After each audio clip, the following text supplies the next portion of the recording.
Então nós vamos abrir a palavra de Deus e nós vamos ler o mesmo texto que já foi lido hoje, que é Filipenses capítulo 2, versos 5 a 11. Vamos reler, portanto, esse texto. Filipenses 2, versos 5 a 11.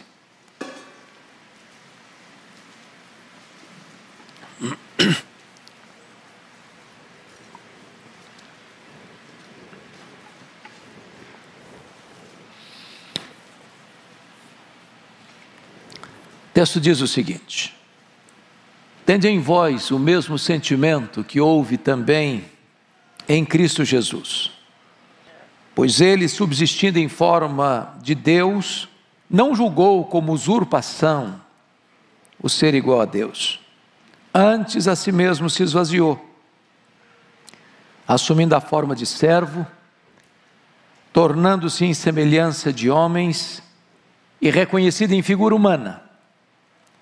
A si mesmo se humilhou, tornando-se obediente até a morte, e morte de cruz. Pelo que também Deus o exaltou sobremaneira, e lhe deu o nome que está acima de todo nome, para que ao nome de Jesus se dobre todo o joelho, nos céus, na terra e debaixo da terra, e toda língua confesse que Jesus Cristo é Senhor, para a glória de Deus Pai. Amém. Meus amados, o apóstolo Paulo, o escritor desta carta, que estava preso em Roma ao escrevê-la, ele retrata para nós aqui que ele era pastor e teólogo, porque ele escreve nesse texto talvez a porção mais excelente da cristologia de todo o Novo Testamento, comparada talvez a Colossenses capítulo 1 e a Hebreus capítulo 1. Mas ele trata desta porção tão sublime da cristologia com objetivo pastoral, com propósito pastoral. Ele estava informado de alguns problemas de relacionamento dentro da igreja de Corinto, da igreja de Filipos, irmãos que estavam na igreja pensando neles mesmos, ou no seu grupo, no seu partido, dentro da igreja. E ele então, para corrigir esses conflitos e essas tensões de relacionamento, evoca 4 modelos, 4 exemplos, para os crentes olharem, observarem, para corrigirem esse sentimento de egoísmo e de partidarismo que estava prevalecendo dentro da igreja. E o primeiro exemplo que Paulo cita, o exemplo de Cristo, no capítulo 2, verso 5, tende em vós o mesmo sentimento que houve também em Cristo Jesus. O segundo exemplo que ele cita é o seu próprio exemplo, capítulo 2, verso 17, entretanto, mesmo que eu seja eu oferecido por libação, sob o sacrifício e serviço da vossa fé, alegro-me, com todos vós me congratulo. O terceiro exemplo que ele cita é o exemplo de Timóteo, capítulo 2, verso 20, porque a ninguém tenho de igual sentimento, que sinceramente cuide de vossos interesses.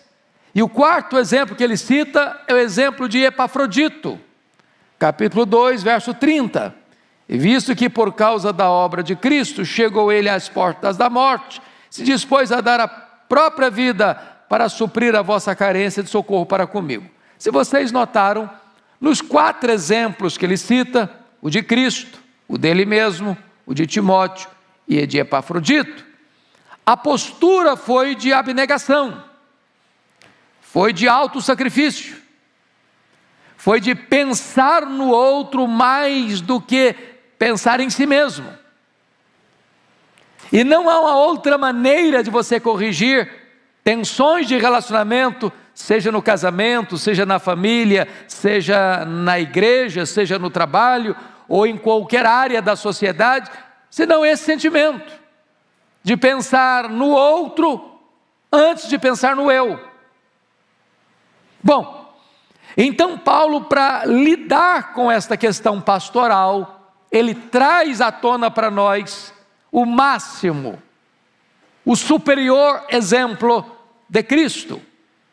E então, Paulo vai mostrar para nós que Cristo é o nosso supremo exemplo. Tende em vós o mesmo sentimento que houve também em Cristo Jesus. Quando ele diz em vós tende o mesmo sentimento que houve também em Cristo Jesus, ele está dizendo do sentimento que teve Cristo, de mesmo sendo zombado, escarnecido, cuspido, esbordoado, pregado na cruz, mesmo naquela circunstância, o Senhor Jesus Cristo ainda ora ao Pai, diz: Pai, perdoa-lhes, porque não sabe o que fazem. Mesmo naquela circunstância, Cristo pensou no outro e rogou a Deus pelo outro, sendo esse outro aquele algoz que lhe cuspiu na face e que lhe esbordou a cabeça. Pois bem, dito isto, eu gostaria que nós entendêssemos nesse espírito de Natal, porque estamos celebrando o Natal de Jesus, olhar nesse texto dois momentos fundamentais da vida de Cristo.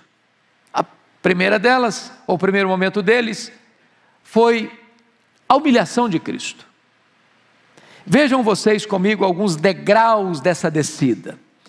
Primeiramente, no versículo 6 está escrito o seguinte, olha aí, Filipenses 2, versículo 6, pois ele, subsistindo em forma de Deus, não julgou como usurpação o ser igual a Deus. Então a primeira coisa que você nota é que Jesus voluntariamente abre mão dos seus direitos. Agora entendamos isso. O que é uma usurpação? Quando você diz assim, fulano usurpou algo, o que você está dizendo? Que ele está ocupando ou quis ocupar uma posição que não lhe é cabível, que não lhe é legítima, que não lhe é de direito. Está usurpando, ocupando aquela posição sem direito, sem legitimidade, de forma, às vezes, desonesta. Agora, a pergunta é: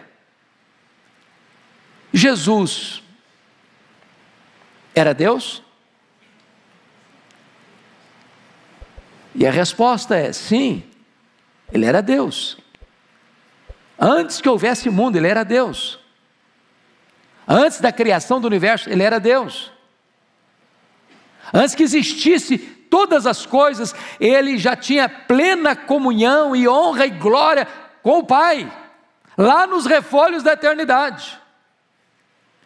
Então, se ele requeresse todos os direitos plenos da sua divindade, isso não era usurpação, era direito.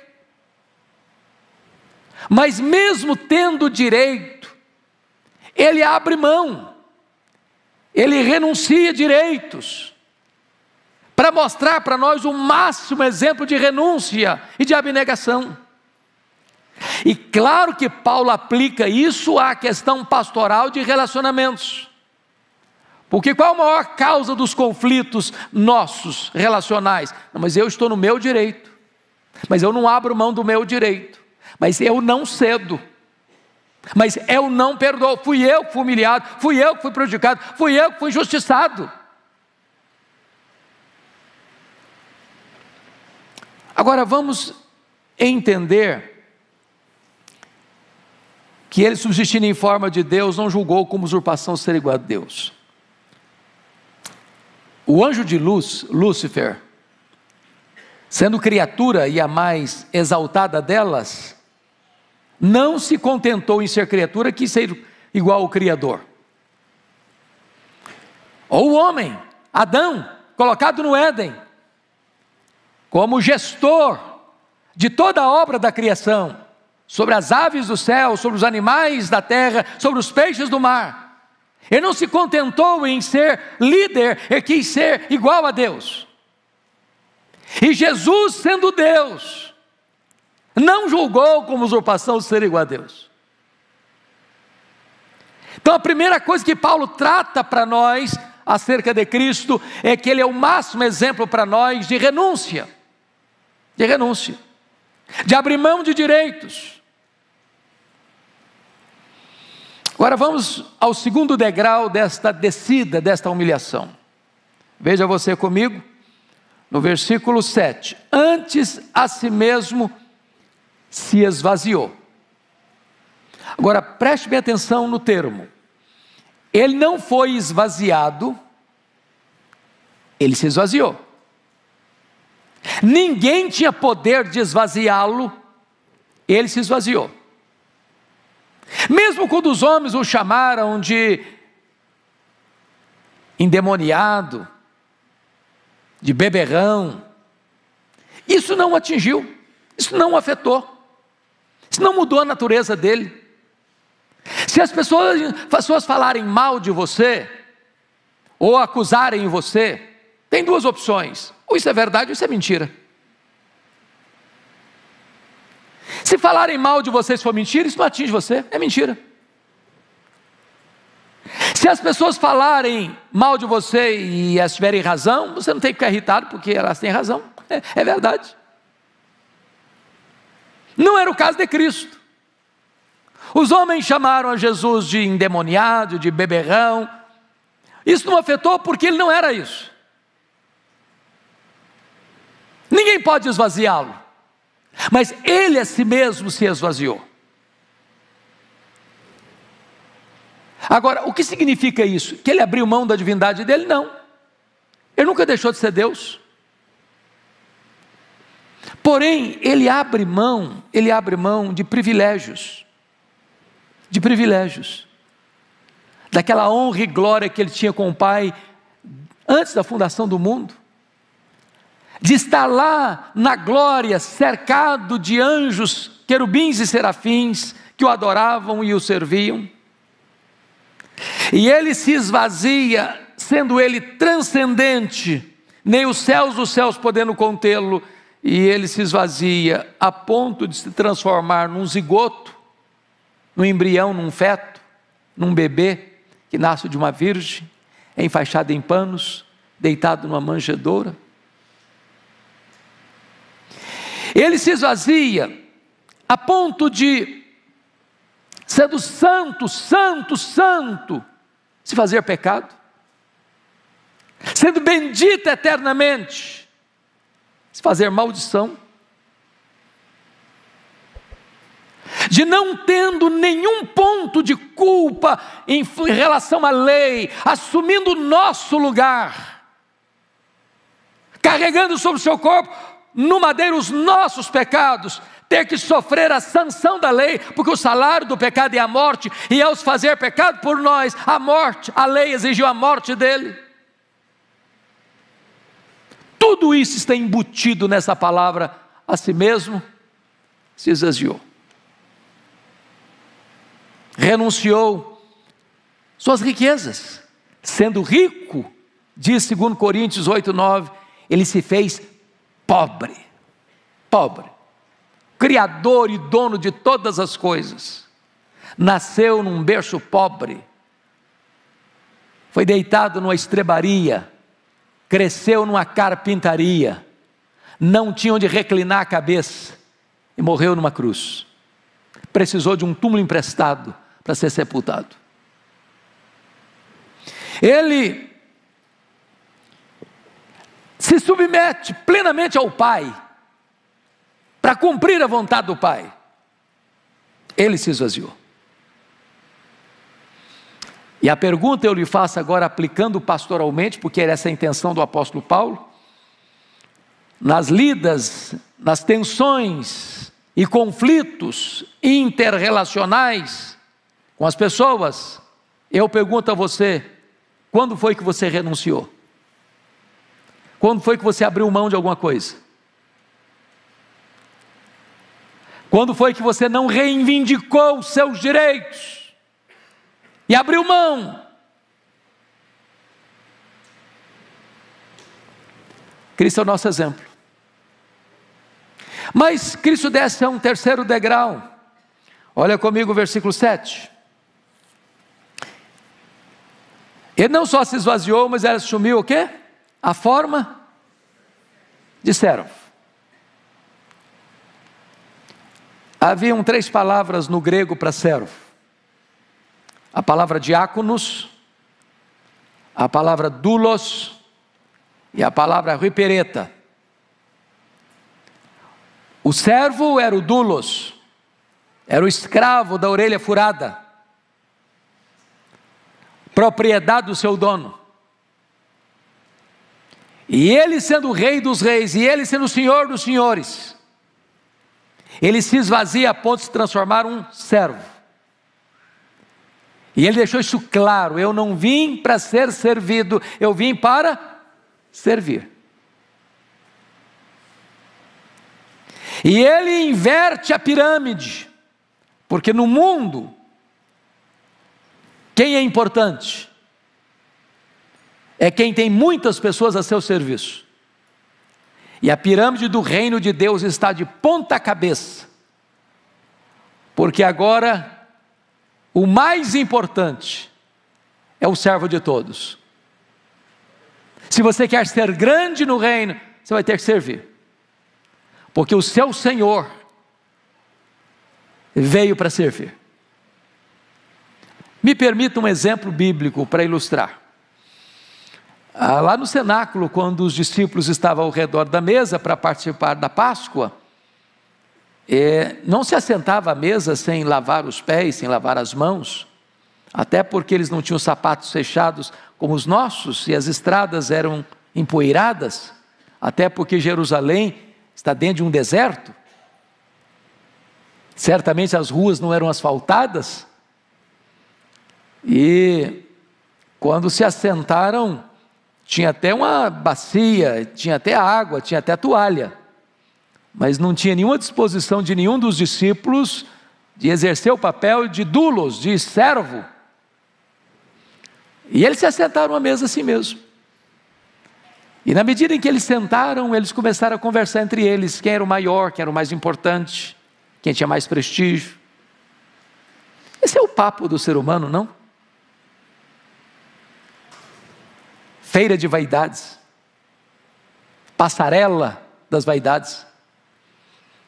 Quando Jesus se levanta, se cinge com a toalha, pega uma bacia e começa a lavar os pés dos seus discípulos.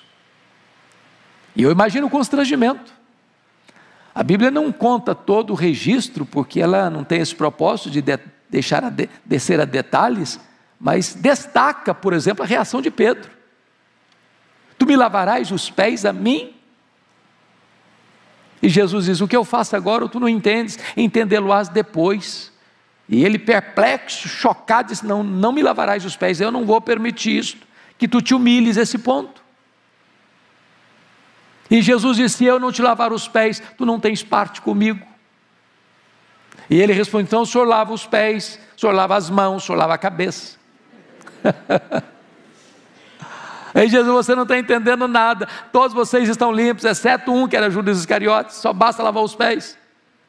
Mas terminada essa cerimônia, Jesus retorna à mesa e diz assim: vós me chamais o Mestre e o Senhor, e fazeis bem, porque eu o sou. Mas eu vos dei o exemplo. Em outras palavras, você que é Mestre, você que é Senhor, sirva, se você quer imitar a Cristo. Se você quer ser um cristão, quanto mais alto for sua posição, mais humilde deve ser a sua posição de serviço. Se nós adotássemos esse exemplo de Cristo, os nossos problemas pessoais e interpessoais seriam resolvidos.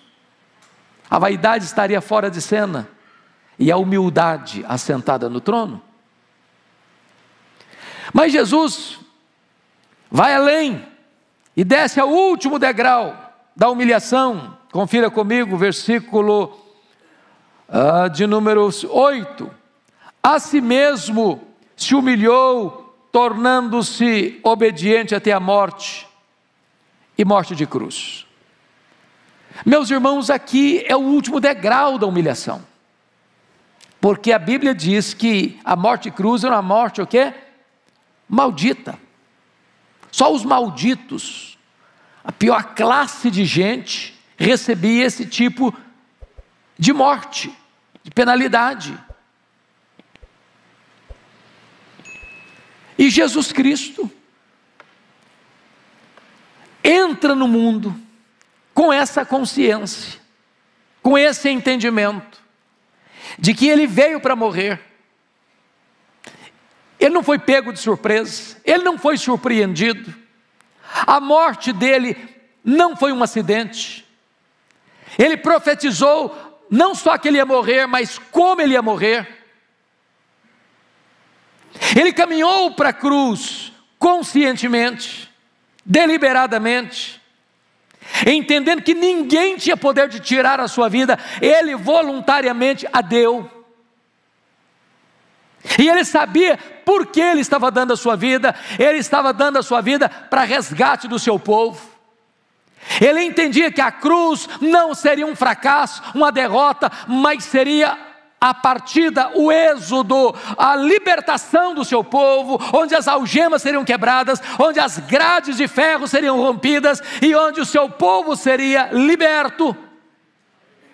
Portanto, Ele caminha para a cruz como um rei caminha para a sua coroação.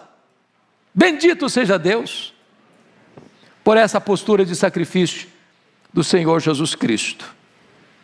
Ele sofreu uma morte dolorosíssima, Ele sofreu uma morte ultrajante e Ele sofreu uma morte maldita. Sabe por quê? Porque nesse momento Ele se colocou exatamente no seu e no meu lugar, para cumprir a lei e para satisfazer a justiça divina, para nos libertar, nos remir, nos salvar, nos perdoar e nos fazer novas criaturas.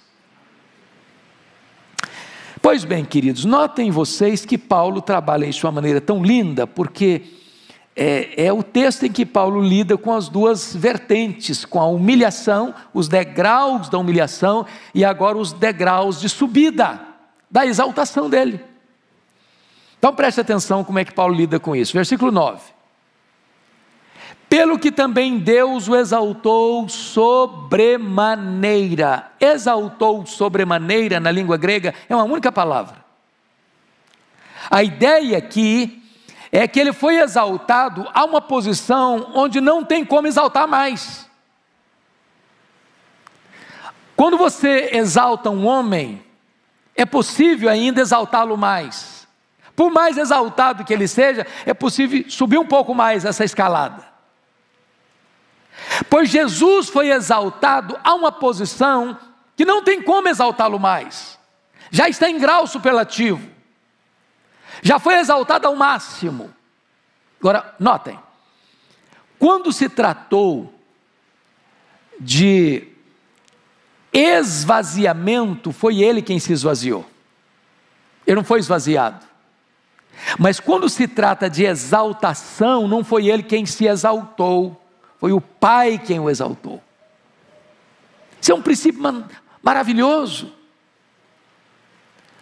Porque, via de regra, o ser humano gosta de humilhar o outro e de exaltar a si mesmo. Jesus pega o caminho contrário. Ele se humilhou, mas ele não se exaltou. Quem o exaltou foi o Pai. Isso é uma lição para você e para mim. Se você se humilhar debaixo da poderosa mão de Deus, o próprio Deus exaltará você. Quem se exalta, diz a Bíblia, será o quê? Humilhado. Mas quem se humilha, diz a Bíblia, será o quê? Exaltado.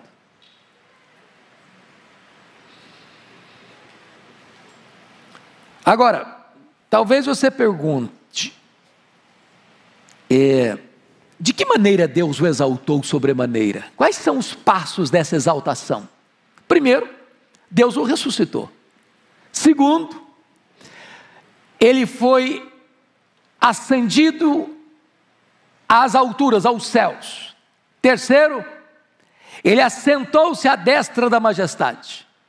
Então Deus o ressuscita, Deus o eleva, Deus o entroniza, Deus o exalta, publicamente. Obra de quem? Do Pai. Vejam vocês que nessa exaltação, diz o texto, que ele recebe como emblema dessa exaltação um nome. Deus o exaltou sobremaneira e lhe deu o nome que está acima de todo nome. Eu chamo a sua atenção para isso, porque Jesus recebe este nome que é sobre todo nome, primeiro, diz a Escritura, por herança. Por herança, está lá em Hebreus 1,4. Segundo, Jesus recebe esse nome por doação, está escrito aqui, e Deus lhe deu o nome, que é sobre todo nome. Terceiro, ele recebe esse nome por conquista, por conquista, e este nome, irmãos, é o nome que está acima de todo nome. Tem nome grande, tem nome extraordinário, tem nome de gente rica, tem nome de gente sábia, tem nome de gente poderosa, tem nome que traz pavor e medo, mas Jesus recebeu o nome que está acima de todo nome. Nesse nome nós somos salvos, nesse nome nós somos perdoados, nesse nome você ora e Deus responde a sua oração, nesse nome você ora pelos enfermos e os enfermos são curados, nesse nome você ordena aos demônios e eles saem das pessoas e as pessoas são libertas. Esse é o nome que está acima de todo nome, é o nome de Cristo, é o nome do nosso amado Redentor. Mas notem,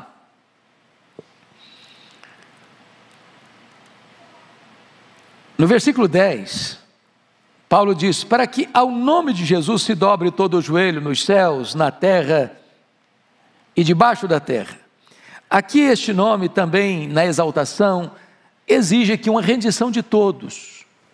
E quando ele diz, se dobre todo o joelho nos céus, a quem ele está se referindo?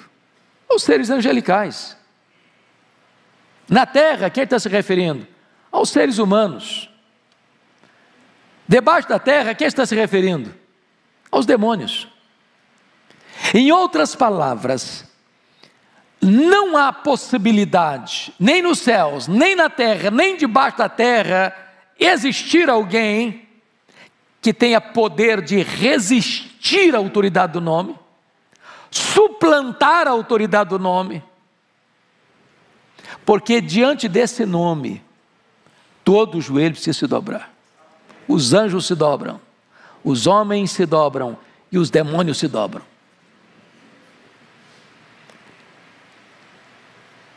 É claro que talvez você argumente, bom, mas ainda há pessoas hoje que zombam do nome de Jesus, que escarnecem no nome de Jesus, e está acontecendo todo dia, toda hora.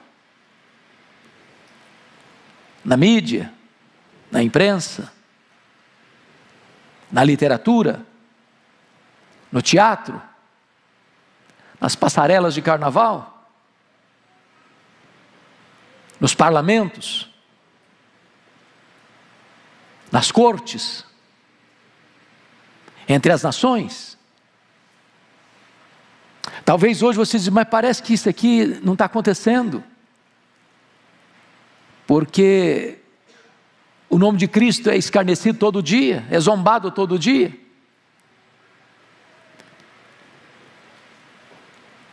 É como se Deus estivesse dando corda. Dando corda. Foi o que aconteceu com Jesus.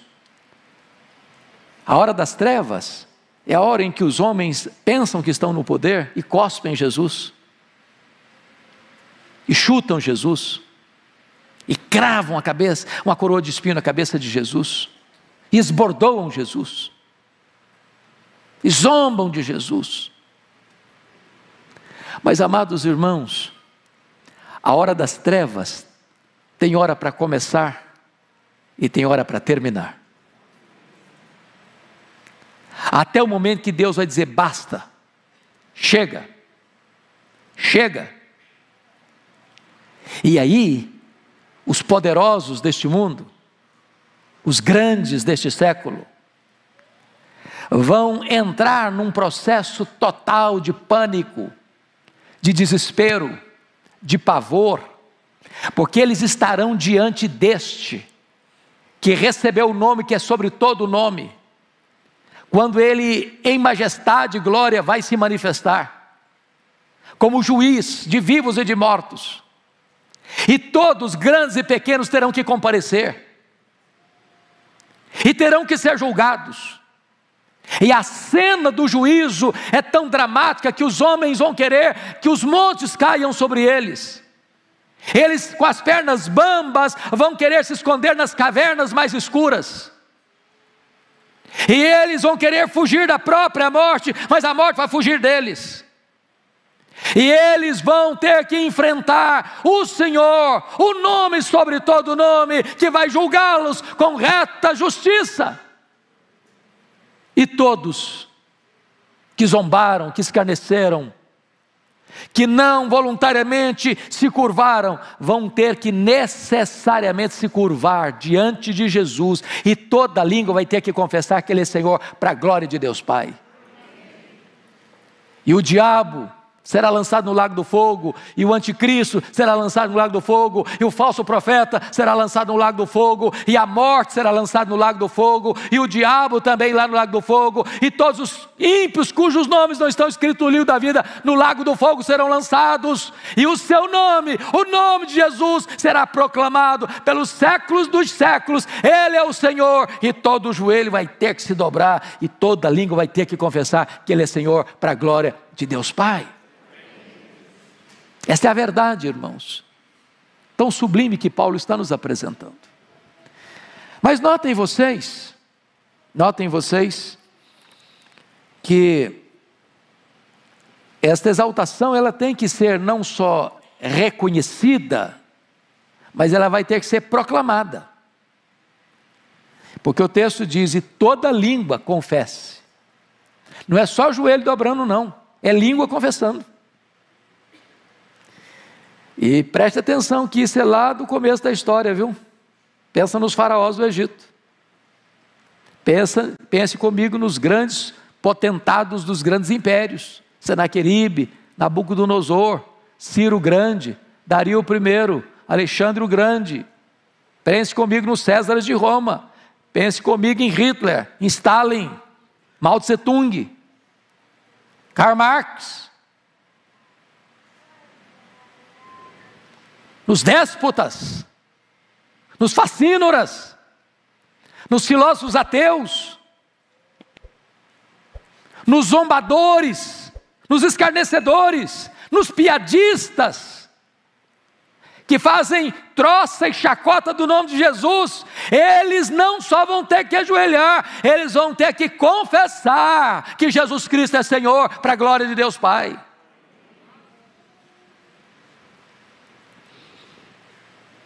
Agora, o que eu acho, e eu termino aqui, que me impressiona no texto,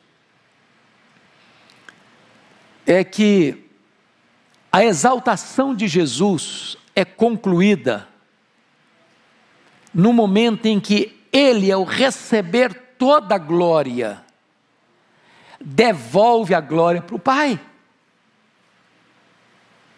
Esse é outro princípio.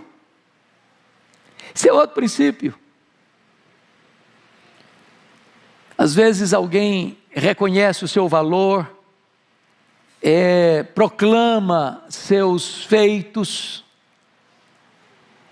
e ao receber isso, não fique com isso para você, devolva para Deus, porque dele, e por meio dele, e para ele, são todas as coisas. A Ele, pois, glória pelos séculos dos séculos. Amém.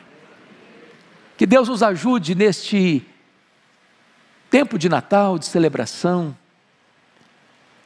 a nos voltarmos para as Escrituras, para compreendermos quem é o nosso amado, glorioso Salvador. Ele é o nosso exemplo maior. Ele é o nosso paradigma e modelo maior, tanto na humilhação, quanto na exaltação. Ele se humilhou, mas ele foi exaltado. E ao ser exaltado, ele devolve a glória para o Pai que o exaltou. Que esse mesmo sentimento habite hoje plenamente no seu, no meu, no nosso coração. Amém.